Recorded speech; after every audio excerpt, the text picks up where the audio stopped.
There's a pretty one, Ulysses.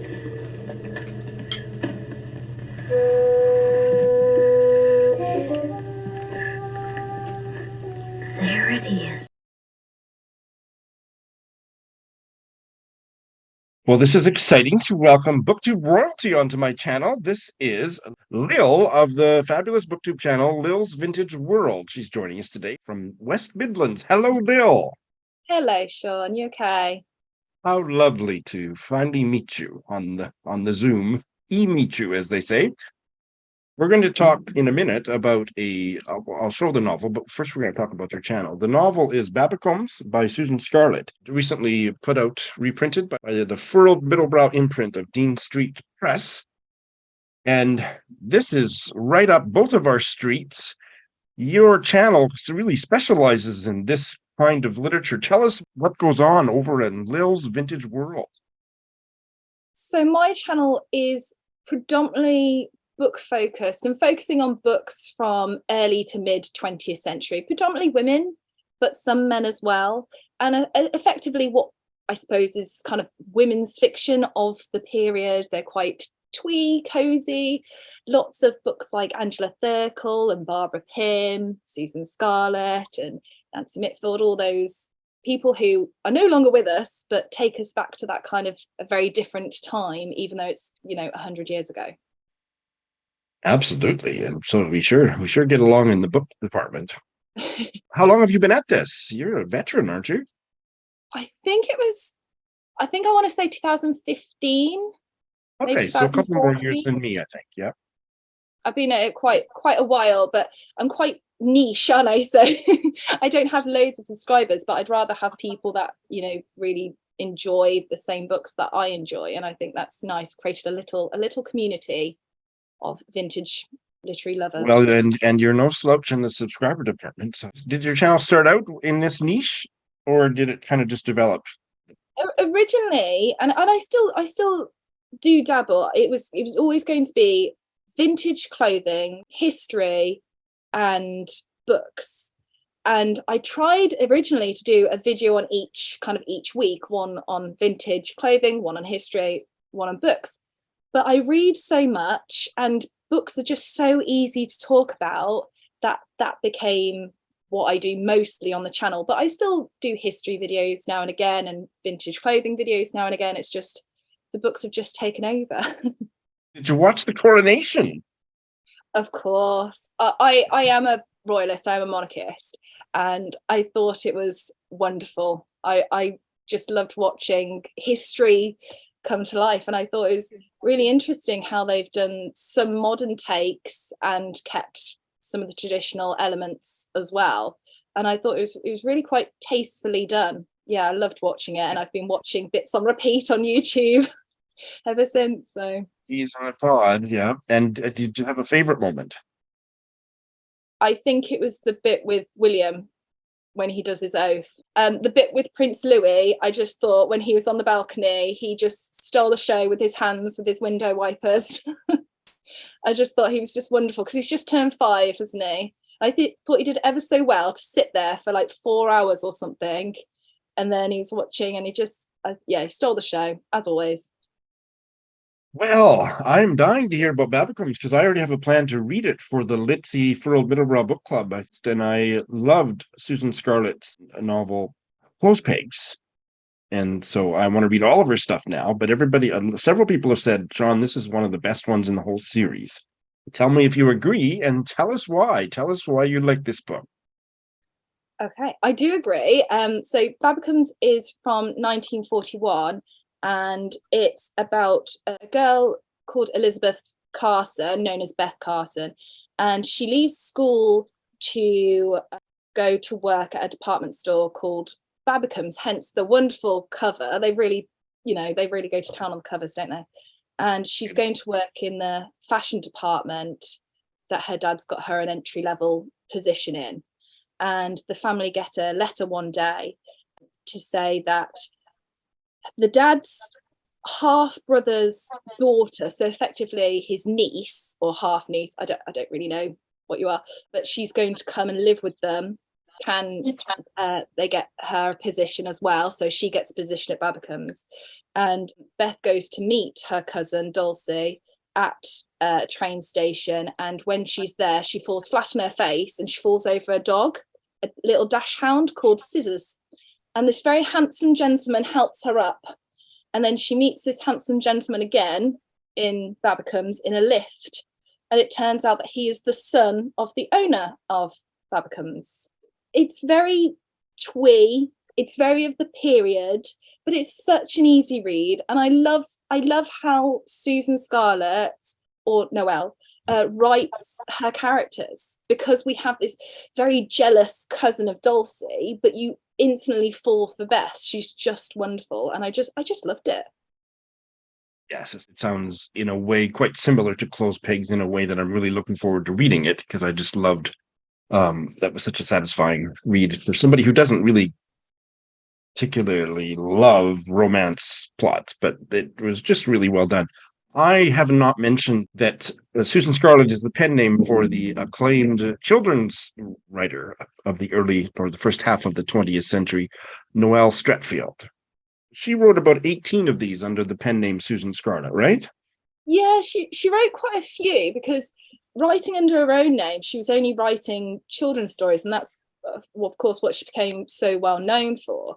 But these are so different. I mean, I think I can kind of see similarities between her writing of, say, Ballet Shoes and her writing of her Susan Scott. I can see similarities, but I wouldn't necessarily say they're the same author, and they're completely different. Like, these are definitely adult books. You know, we're talking young women about to start their lives, but these are certainly women of late teens, early 20s, whereas writing under her own name, it's just children's stories. And these are certainly humour with a bit of romance attached to them. And the humor really stands up. That was lovely. I see this is the 6th of the 12, but my God, Close Pegs started in 1939, and she had another one in 1939, and in 1940, she published 3 novels in 1940 in this series, and then this one in 1941. So she was prolific. She was really busy. She wrote them in such a small amount of time, and I think they're so impressive, because sometimes, you know, when you get authors and they're kind of churning them out sort of thing, you think, oh, that's not as strong, you know, that could have done with a good edit. But I think all these just stand up so well individually. You wouldn't have known that she's just quick succession. How many of these have you read? Have you read them all? No. I have read Close Pegs, Peter and Paul, Babbacombe's, Poppies for England, and Sally Ann. So I've read 5. Yeah. So, and this one is your favorite? Oh, no. No. So my favorite is Close Pegs, but that's okay, because of the vintage fashion element, because that's just very me. However, this is 5 stars. Great. That's all I need to hear. I am really looking forward to getting to it. I loved the use of the dog. I don't know if it's because I have a dog, but the dog Scissors becomes a character in himself, and he's kind of part of the story, and I thought that was wonderful. And it's something so simple, such a simple idea, but often isn't done in literature, and I loved it. Well, and I'm funny because in real life, I'm not a pet person at all. I don't dislike dogs. In fact, I kind of like them, but I'm just not naturally a pet person. But I respond, I would say that I respond more fully to a dog in a novel than I do in real life. So I'm looking forward to this. Oh, you'll love Scissors. He's wonderful. Lil, I could talk to you all day, but maybe we'll stop there. And will you come back? Absolutely. I really enjoyed it. Thank you for having me.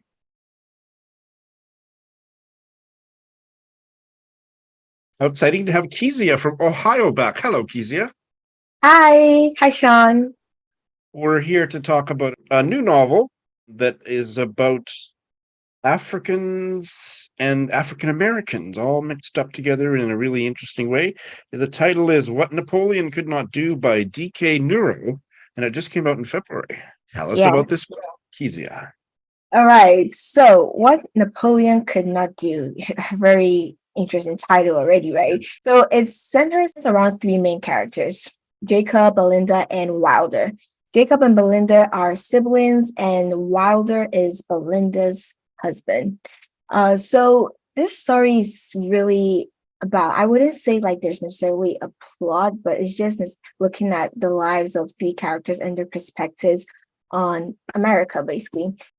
We get a perspective, right, on what is going on in their lives and in the lives of all of each other, because they do meet up and they do talk to each other, but it's like from different perspectives. We get Jacob's perspectives, Belinda's perspective, and Wilder's perspective all the way at the end.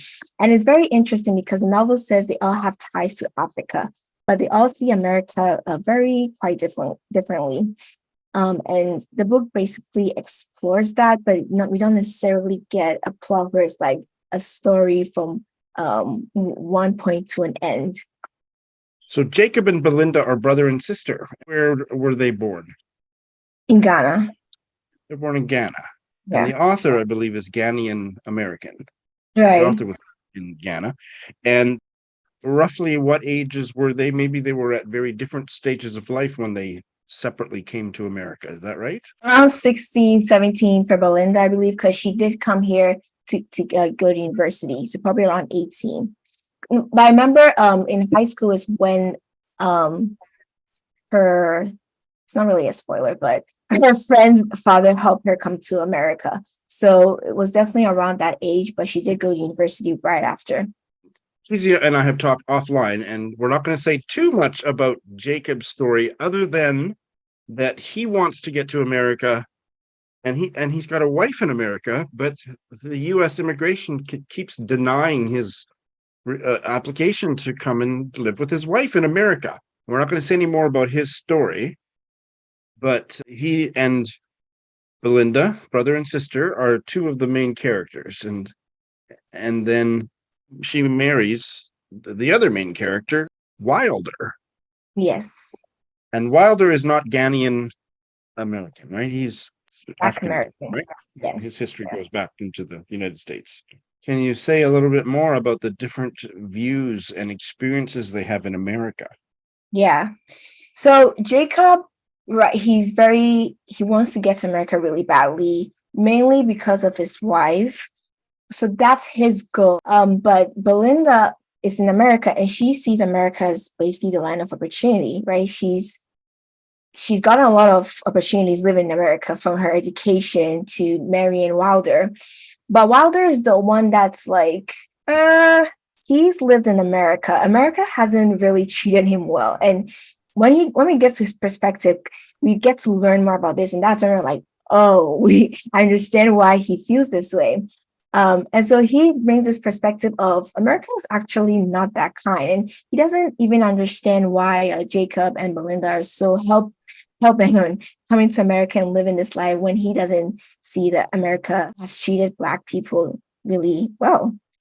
Did you find, as an African American, that you could relate more to, for example, Wilder than you could to the experiences of say, Belinda? I could relate to Belinda more. So Okay. Interesting. I don't think I've told you more about this, but I'm actually my mom and parents are immigrants from Ghana, actually. Oh my goodness. No, I didn't know that. I didn't know never that. told you, which is, I probably should have told you because we're talking about a Ghanaian book. But No. Oh, well, how fascinating. So you could relate more to Belinda. right, yeah. Coming here, when my mom was always telling me, like, you can get all these opportunities here, there's education, everything. And obviously I wasn't descended from slaves here. I was my parents are immigrants, so they've lived in Ghana and stuff. So I definitely have that way different experience. And even it's interesting because Wilder has a statement in the book that really is like, wow, Black Americans definitely see African Americans differently, their experiences and stuff. But yeah, I could definitely relate more to Belinda. I just know that the constant pressure of like, oh, this is a land of opportunity, so do what you can. There's that constant pressure. I could definitely relate to it. So it was a lot of like, oh, I can relate to this a lot while reading Belinda's story, reading Jacob's desperateness to come here, because even when you're living here, you get people you know from Ghana also like really desperate to come here because they're like, oh, you're living a life where you can get a job easily, but apparently Ghana, like right now, the economy is not great. So it's like all these things like you're reading is like you can relate to it, right? Because you've lived in I've lived in Ghana a little bit before too, so it's like I can relate to a lot of it. You didn't love everything about this book. Tell us a bit more about what you did like, and then tell us a little bit about what you didn't care for. Like, I always like books that like talks about these topics in very interesting ways, because you could easily write a book and be like, this is how they feel, this is how they feel, but using characters to talk about a really huge topic like this, African versus African American, it's always really good. And it's like, while this story was very honestly my favorite part of the book, because his story was like really out there and really powerful. And what I didn't like about, not necessarily I didn't like about the book, but it was just more me. I think my review, I say it's more of a, it's me, not the book problem. There were parts in the book that I was like, I don't really understand the relevance of this. Like we go through a lot of sections where Jacob is doing a lot of random stuff and like hooking up with all these kinds of people. And it's like, oh, I mean, of course, it's always good to have this part of the story so we can know the characters are human and have personal struggles too. But I think I was just, a part of me was indifferent about the book a little bit. So reading those parts kind of bored me a little, but again, it's not really a huge problem in my opinion. I think the goal of the book had a goal and I could see it coming out, and that was all I needed from it. And have you changed any of your opinions about the book now that you've seen the author? Kezia and I were quickly watching the first few minutes of a video interview with DK Nnuro to find out how to pronounce his name, and he is really, really beautiful and hunky. So, are you willing to bump up your review to 5 stars now, Kezia? Oh, maybe I should. I'm willing to give it a 5-star review and haven't read it yet. Thank you. Well, how fabulous to welcome back to Bite Size Book Chats, not only a repeat guest for Bite Size Book Chats, but also one of my patrons on my Patreon account, Alina from Rotterdam. Welcome back. Hi, Sean. Fine. Good to be back. It's always fun. So, you are one of the most spirited, joyful people I've ever had on my BookTube channel. So I want you to channel that spirited joy towards the book that we're going to talk about, because I think you have a lot of joy to share about it. We both have a copy of it. It's called The Fat Lady Sings by Jacqueline Roy. My copy is on Red, so when I saw that you read and loved it, I thought this would be a great bite-sized book chat to do. And this is part of a fairly new series from Penguin, Black Britain Writing Back, curated by Bernardine Evaristo. And this was the one that I bought a couple when it was first launched, and we're here to talk about The Fat Lady Sings, which was published, I believe, originally in the year 2000. I bought a couple of them too, and this is the first one I read. So we are on the same page. Okay. As usual, Alina, as usual. Penguin hired or whatever, engaged Evaristo to curate a bunch of Black British novels that had gone out of print, and this is one of them. So tell us about this book, Alina. Well, this book is set in the 1990s. So was that the time of Thatcher? I didn't check that, but I think it was late, or even on the post-Thatcher, but shortly after. It has 2 protagonists, Gloria, who is about 50, and Merle, who is much younger. I think she's somewhere in her 20s. We never hear her age exactly. They are both secluded in a hospital, but in the psychiatric wing, or the psychiatric exactly from that hospital. So they are both in it. Gloria is already there when Merle comes. The book is written in, you hear both voices, almost never in the same chapter, let's put it that way. They have Gloria, which is the first person we meet, is a Caribbean Black woman. it's not very clear. It's not really relevant from which island she comes, but she comes from the Caribbean and she's a Black woman. And I would say she's suffering from loss. That's what I think she is. She lived a long time with another woman, also from the Caribbean, and that person has died. That happened before the book starts, let's put it that way. And Gloria finds it difficult, not so much in the daytime, because then she has things to do and places to go and, all those things. But she finds the evenings very difficult. She finds them so quiet, I think very relatable. And what she does is she puts on music and she sings loudly. She goes. That sounds fabulous. I think she's a great person. I mean, I think she's a wonderful character, but she goes and sings loudly, and the neighbors complain, and she is put in this psychiatric ward. Oh, I see. Okay, so this is all before she got institutionalized. This is why she was institutionalized. She was institutionalized in a certain way because she was acting weird. Right? Singing out loud, my goodness. Yeah. She always says in certain way she finds England a sad country and she wants to be happy. I mean, even in her loss, she wants to remember her girlfriend or her partner, the fun they had, the things they had, together and stuff like that. And it wasn't an easy life. I mean, that's not what she says, but she wants to remember the good things. That's Gloria. And then we have Merle. Merle arrives, Gloria is already there, and Merle is much younger. I think she's somewhere in her 20s, but she is married, because even that is not completely clear, but let's say she's married to a man, he's called Cliff, and he has left. Merle doesn't talk, Merle doesn't say anything, Merle is very scared, but Merle hears voices. At least that's what we think she does. Mm-hmm. When finally somebody from the social services or something comes to her house is completely not cleaned up. She's wearing a pajama from 3 weeks ago. She's had problems. Let's put it that way. Well, it's a terrible joke to make, but I can't stop myself from making it. I'm just lucky that the social worker didn't come to my door about an hour ago, because I was in my pajamas in a very messy place. I know.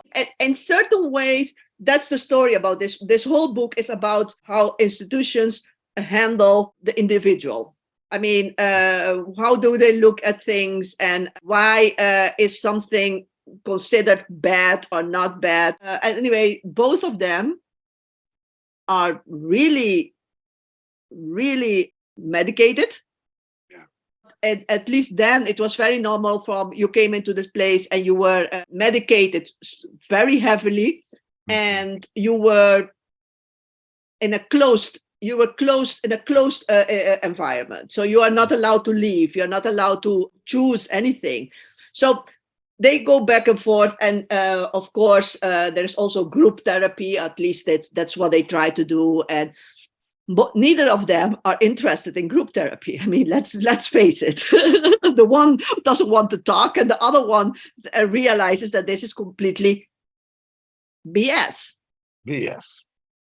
And I believe that they both kind of, I don't know if it's together or independently, they stumble upon keeping a journal that ends up being... That's what they get to do. That's what they are made to I see. Oh, okay. Yes.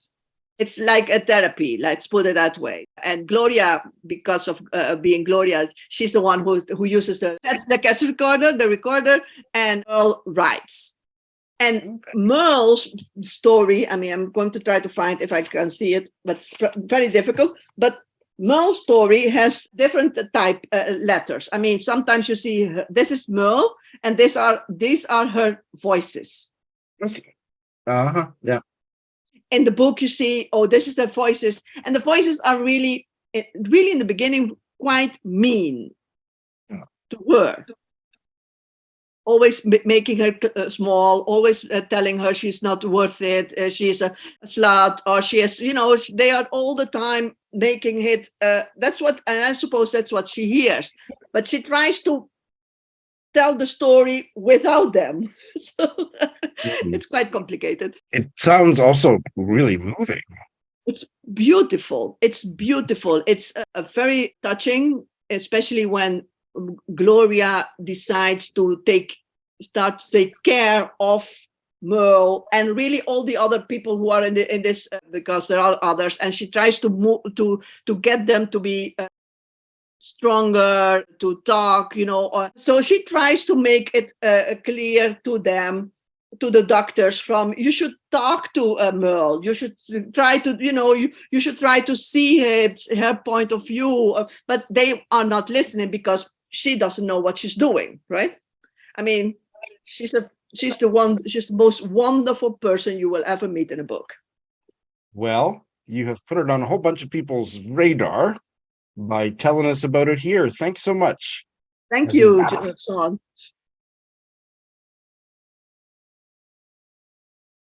What a special treat to welcome Alex back for another bite-sized book chat. Alex is joining us from Hamilton, Ontario, and Hamilton, Ontario is a very important place, not only because Alex lives there, but because there's a fabulous review of books called the Hamilton Review of Books, with Alex is closely associated with, and in fact, he is the host of the Hamilton Review of Books podcast.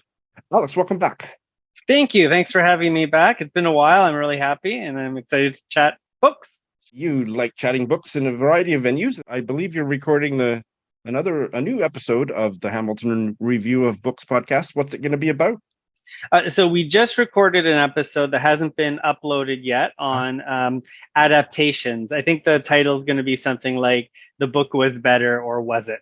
We talk about what we're looking for when we go watch an adaptation of our favorite novels, what works, what doesn't, some of our favorites, some of our least favorites.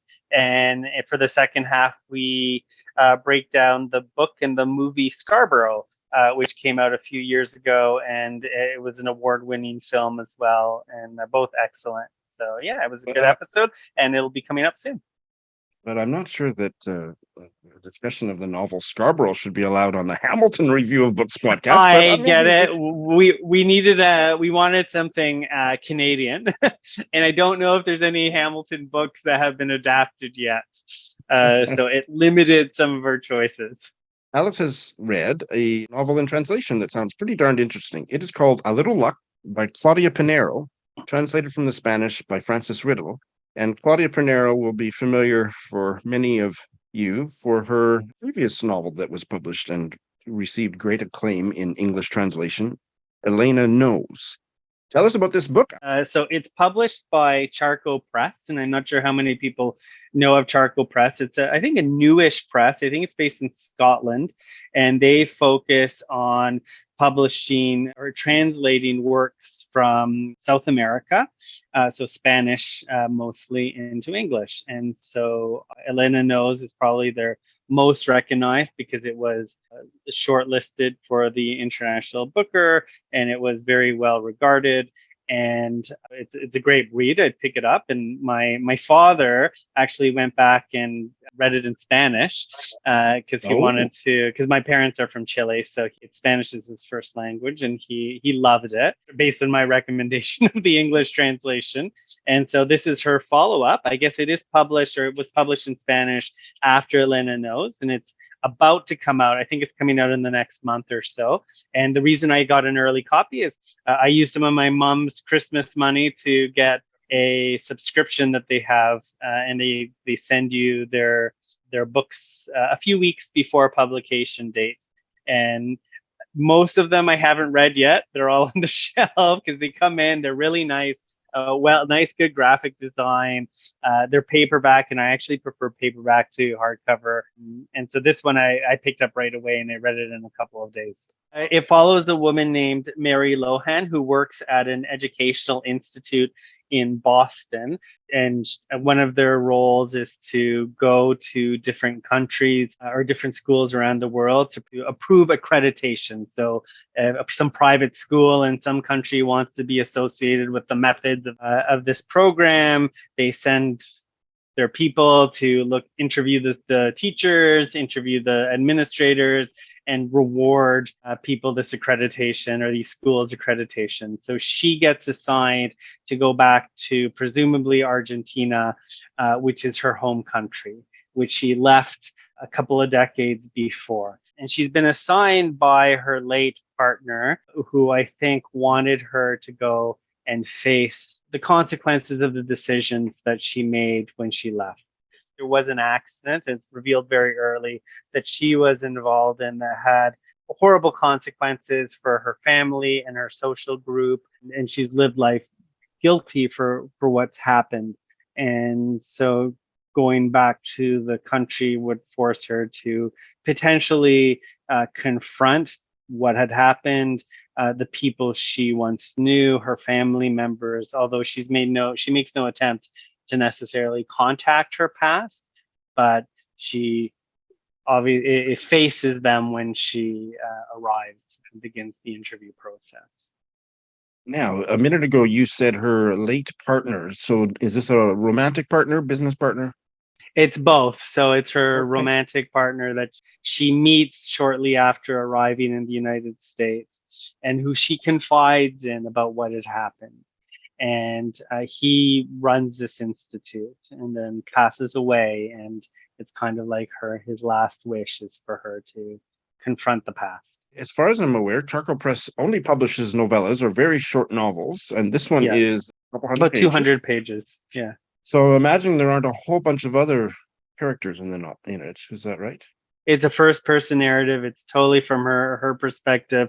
There are a few, and I don't want to spoil in terms of who else comes up, but it is the people who work in the school and maybe some closer relations that she encounters while she's in Argentina. Goodreads is showing that this can be categorized as a thriller. Would you agree with that? She's fascinating because Elena knows is more so. And just to give a background of that, that's a story of you haven't read it yet, have you? No, I have it Sean? on my shelf and I haven't read it yet. So the premise is an older woman whose daughter has died. The police suggest it's suicide, but she has doubts, and she begins investigating or tries to investigate the potential murder. And I think this is in many ways the same thing. It's like it deals with some pretty heavy topics, in this case, family and the consequences of abandonment and how one processes that and deals with that throughout your life.